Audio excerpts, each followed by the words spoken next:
Les véritables raisons pour lesquelles les Occidentaux s'acharnaient sur Kadhafi sont: premièrement, le lancement d'un satellite africain. C'est Kadhafi qui offre à toute l'Afrique un satellite de télécommunication et opère la première vraie révolution des temps modernes. Ce satellite assure la couverture universelle du continent pour la téléphonie, la télévision, la radiodiffusion et de multiples autres applications telles que la télémédecine et l'enseignement à distance.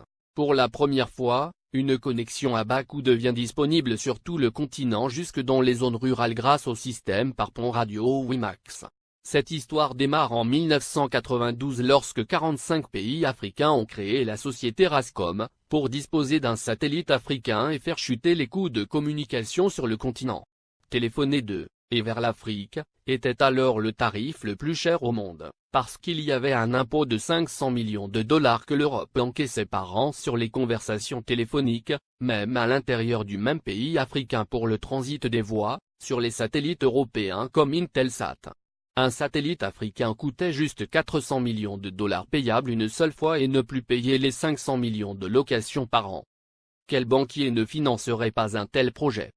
Mais l'équation la plus difficile à résoudre était: comment l'esclave peut-il s'affranchir de l'exploitation servile de son maître, en sollicitant ce dernier pour y parvenir? Ainsi, la Banque mondiale, le FMI, les États-Unis et l'Union européenne, ont fait miroiter inutilement ces pays pendant 14 ans. C'est en 2006 que Kadhafi met fin au supplice de la mendicité aux prétendus bienfaiteurs occidentaux, pratiquant des prêts à taux usuraires. Le guide libyen a ainsi mis sur la table 300 millions de dollars, la Banque africaine de développement a mis 50 millions, la Banque ouest-africaine de développement 27 millions, et c'est ainsi que l'Afrique a depuis le 26 décembre 2007 le tout premier satellite de communication de son histoire. Dans la foulée, la Chine et la Russie s'y sont mises, cette fois en cédant leur technologie et ont permis le lancement de nouveaux satellites, sud-africains, nigérians, angolais, algériens et même un deuxième satellite africain est lancé en juillet 2010. Et on attend pour 2020, le tout premier satellite technologiquement 100% africain est construit sur le sol africain, notamment en Algérie. Ce satellite est prévu pour concurrencer les meilleurs du monde mais à un coût 10 fois inférieur. Un vrai défi. Voilà comment un simple geste symbolique de 300 petits millions peut changer la vie de tout un continent. La Libye de Kadhafi a fait perdre à l'Occident pas seulement 500 millions de dollars par an, mais les milliards de dettes et d'intérêts que cette même dette permettait de générer à l'infini et de façon exponentielle, contribuant ainsi à entretenir le système occulte pour dépouiller l'Afrique. Deuxièmement, l'institution d'un fonds monétaire africain entre autres. Les 32 milliards de dollars saisis par M. Obama appartiennent à la Banque centrale libyenne, et prévus pour la contribution libyenne à la finalisation de la Fédération africaine, à travers 3 projets phares. 1. La Banque africaine d'investissement à Sirte en Libye. 2. La création en 2011 du Fonds monétaire africain avec un capital de 42 milliards de dollars, avec Yaoundé pour siège. 3. La Banque centrale africaine avec le siège à Abuja au Nigeria. La première émission de la monnaie africaine signera la fin du franc CFA, grâce auquel Paris a les mains mises sur certains pays africains depuis 50 ans. On comprend dès lors et encore une fois la rage de Paris contre Kadhafi. Le Fonds monétaire africain doit remplacer en tout et pour tout, les activités sur le sol africain du Fonds monétaire international, FMI, qui avec seulement 25 milliards de dollars de capital a pu mettre à genoux tout un continent avec des privatisations discutables, comme obliger les pays africains à passer d'un monopole public vers un monopole privé. Ce sont les mêmes pays occidentaux qui ont frappé à la porte pour être aussi membres du Fonds monétaire africain, et c'est à l'unanimité que du 16 au 17 décembre 2010 à Yaoundé, que les Africains ont refusé cette convoitise, instituant que seuls les pays africains seront membres du Fonds monétaire africain. Il est donc évident qu'après la Libye, la coalition occidentale déclarera sa prochaine guerre à l'Algérie, car en plus de ressources énergétiques énormes, ce pays dispose d'une réserve monétaire de 150 milliards d'euros. Ce qui devient la convoitise de tous les pays qui bombardent la Libye et qui ont tous quelque chose en commun, ils sont tous financièrement quasiment en faillite. Les États-Unis à eux seuls ont 14 000 milliards de dollars de dette, la France, la Grande-Bretagne et l'Italie ont chacun environ 2 000 milliards d'euros de dette publique. alors que les 46 pays d'Afrique noire ont au total, moins de 400 milliards de dollars de dette publique. Créer des fausses guerres en Afrique dans l'espoir de trouver de l'oxygène pour continuer leur apnée économique, qui ne fait que s'empirer et ne fera qu'enfoncer les Occidentaux dans leur déclin qui a débuté en 1884 lors de la conférence de Berlin. Car comme l'avait prédit l'économiste américain, Adam Smith en 1865, dans son soutien à Abraham Lincoln pour l'abolition de l'esclavage, l'économie de tout pays qui pratique l'esclavage des Noirs, est en train d'amorcer une descente vers l'enfer qui sera rude le jour où les autres nations vont se réveiller. Pour empêcher Mouammar Kadhafi de concrétiser le rêve de millions d'Africains dès 2014, il fallait donc l'éliminer avant, ou perdre le contrôle total de l'Afrique. Voici toute la raison qui guida la France, les États-Unis, la Grande-Bretagne et leurs alliés dans leur campagne contre Kadhafi.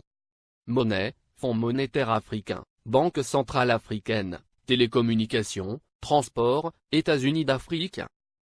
Mouammar Kadhafi avait ingénieusement tout planifié, se fixant comme délai l'année 2014 pour la création de la Banque centrale, le Fonds monétaire et bien d'autres encore pour affranchir le continent noir, après un demi-siècle d'indépendance aux allures de paroles suivies d'aucun acte ou de gouverner sans régner.